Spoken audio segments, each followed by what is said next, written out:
안녕하세요. 선PT입니다. 2018년도 스포츠 지도사에 응시하시는 분들을 위해서 약간 시험을 준비할 수 있는 가이드라인을 좀 드리려고 합니다. 많은 분들이 이제 궁금해 하시고, 이런 전반적인 시험에 대한 개요를 설명을 좀 드리겠습니다. 일단, 2018년도에 대한 시험 일정은 아직 공지가 되지 않았어요. 그래서 이제 체육 지도자 연수원, 그러니까 주최 측 쪽에 일정을 이제 우리가 확인을 해야 되는데 아직 공지가 되지 않았기 때문에 확인이 되는 대로 저희가 바로 카페를 통해서 또 가장 발빠르게 알려드리도록 하겠습니다. 근데 이제 대부분 시험 일정을 보시면 매년 비슷하게 진행이 되어 왔었어요. 그래서 이제 참고적으로 대략적으로 생각은 이렇게 하실 수가 있을 것 같아요. 보통 이제 4월에 시험을 접수를 합니다. 필기 시험에 대한 접수를 4월 정도에 하고 필기 시험일에 대한 부분은 보통 5월 중에 진행이 됩니다. 그리고 이제 진행 상황을 보면 과거에는 보통 토요일로 잡혔어요. 시험일 자체가. 아무래도 이제 직장 생활 하시고 그런 분들이 계시기 때문에 그렇게 배려를 하는 게 아닐까 싶어요. 그리고 이제 여러분들이 이제 이런 정도만 이제 생각을 해 두시고, 그리고 이제 시험에 대한 공부를 하셔야죠. 그죠? 중요한 거는 시험에 대한 공부인데, 이제 제가 현장에서 되게 오랫동안 활동을 해 왔어요. 본격적으로 교육을 진행했던 건 2010년도부터니까 지금 벌써 9년 차 됩니다. 올해 2018년도이기 때문에. 근데 여러분들은 이제 많이 궁금해 하시는 게 시험 난이도가 어떤지 뭐 이런 부분도 많이 궁금해 하세요.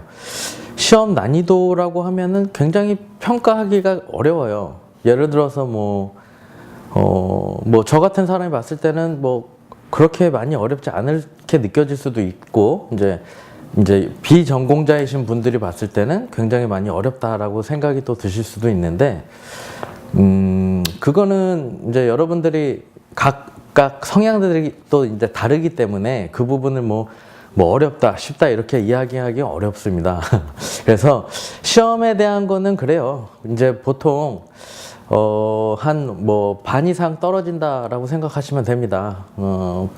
지원자는 굉장히 많아요. 매년 많은데 점점 늘어나고 있는 추세고, 아무래도 이제 운동 쪽으로다가 이제 또 새로운 자기가 좋아하는 일을 하면서 이렇게 직업을 갖고 싶어 하시는 분들도 많으신 것 같고 해서 이제 매년 늘어나는 추세예요. 그래서 전체 필기 시험에 대한 응시하시는 분들은 한 15,000명 정도 되는 부분이고, 이제 보디빌딩 같은 경우 굉장히 인기가 많아서 이제 10,000명 정도가 보디빌딩에 지원을 해요. 그 중에서 반 정도 이제 탈락한다라고 이제 보시면 되는데, 작년에는 시험이 굉장히 어려웠죠. 2017년도는 필기 시험 역사상 가장 난이도가 높았던 해로 기억을 합니다.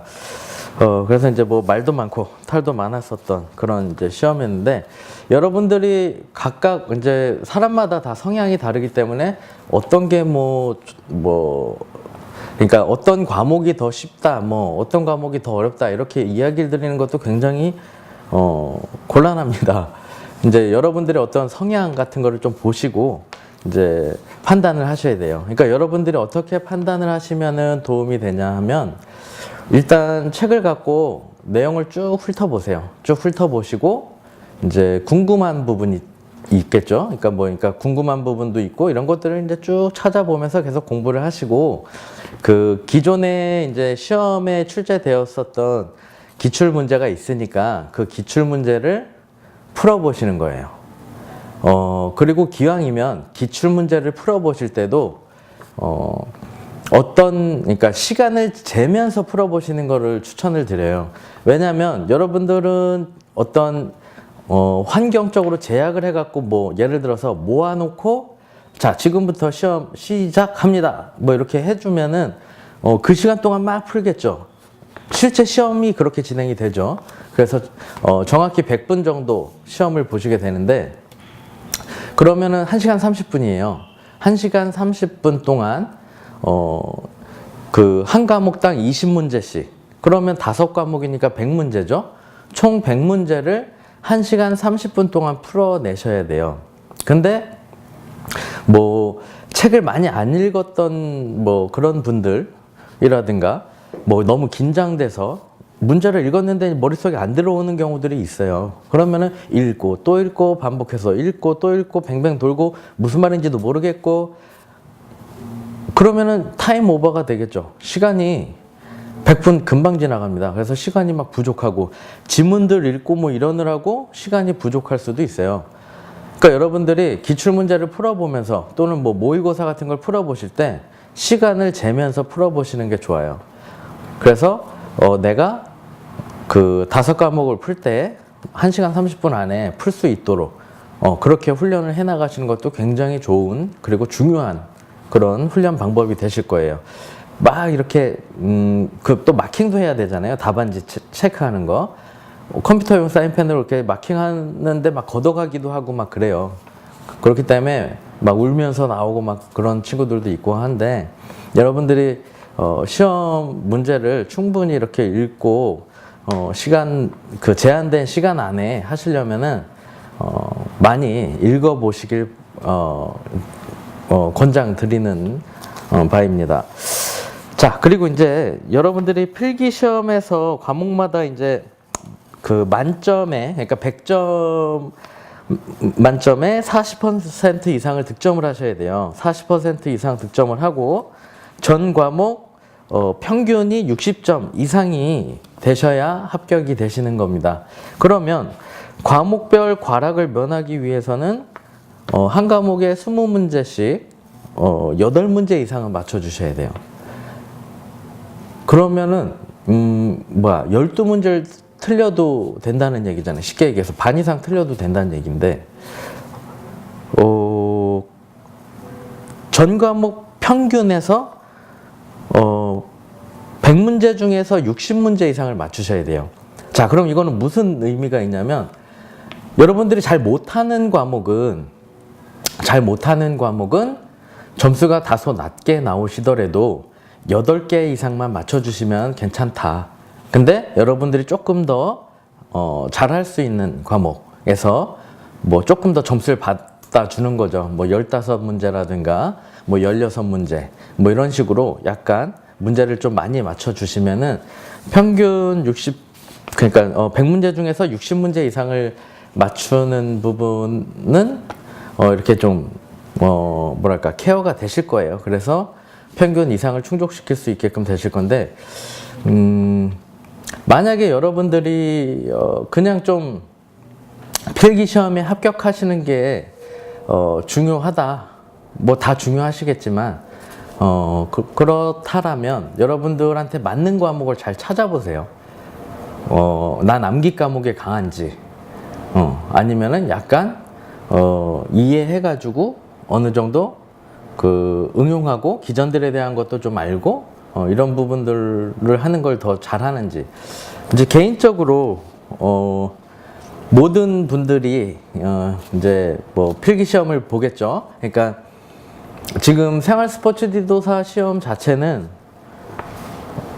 54개 종목이에요. 그러니까 굉장히 다양한 종목이 있어요. 뭐 농구, 복싱, 탁구, 배드민턴, 수영, 뭐 등등 여러 가지 종목군들이 있는데 트레이너들 같은 경우 이제 헬스장에서 일하는 트레이너들을 이제 지망하시는 분들 같은 경우는 역학이나 생리학 같은 거를 꼭 아시는 게 좋습니다. 이제 어려워서 피해 가시는 분들도 많이 계시고 한데 여러분들이 여기서 생활 스포츠 지도사 2급만 취득하고 멈추시면 뭐 크게 상관없을 수도 있는데 현장에서 응용해서 사용하시게 돼요. 생리학하고 역학은. 그리고 구술에 대한 질문을 받을 때도 도움이 되실 거고요. 근데 그러니까 타 종목군들, 보디빌딩이 아닌 타 종목군들은 뭐 크게 상관이 없을 수도 있어요. 근데 트레이너들 같은 경우는 뭐 생체 1급을 취득하거나 다음 퍼스널 트레이너 자격증을 취득하거나 할 때, 그러니까 뭐 국제 자격증, 피사프라든가 뭐 NSCA라든가 뭐 이런 NASM 뭐 이런 여러 가지 국제 퍼스널 트레이너 자격증 같은 시험들이 있는데, 그런 시험에서도 필수로다가 계속 나오는 과목이에요. 그래서 생리학하고 역학이 다소 어렵더라도 트레이너로서는 그렇게 공부를 하셔서 그 기전에 대한 이해도 좀 하시고 현장에서도 계속 응용해서 사용할 수 있도록 공부를 좀 하시기를 저는 권하는 부분이고요. 필기 시험에서 여러분들이 이제 그 합격을 한다면 다음 해까지 필기 시험 1회가 면제가 됩니다. 그러니까 무슨 얘기냐면 실기 구술에서 불합격을 하더라도 이제 내년에, 그러니까 1년 유예하다는 얘기예요. 1년 동안. 그러니까 내년에 다시 필기 시험을 면제받고 실기 구술만 응시를 하셔서 다시 시험을 보실 수가 있다라는 내용이고요. 필기 시험에 합격한 해에 12월 31일부터 3년 이내에 연수과정을 이수하여야 한다. 그러니까 최종적으로 다 이렇게 시험이 그 합격을 하고 이제 연수를 받게 됩니다. 그래서 연수까지 그 채워야 하는 시간을 다 수료를 해 주셔야 돼요.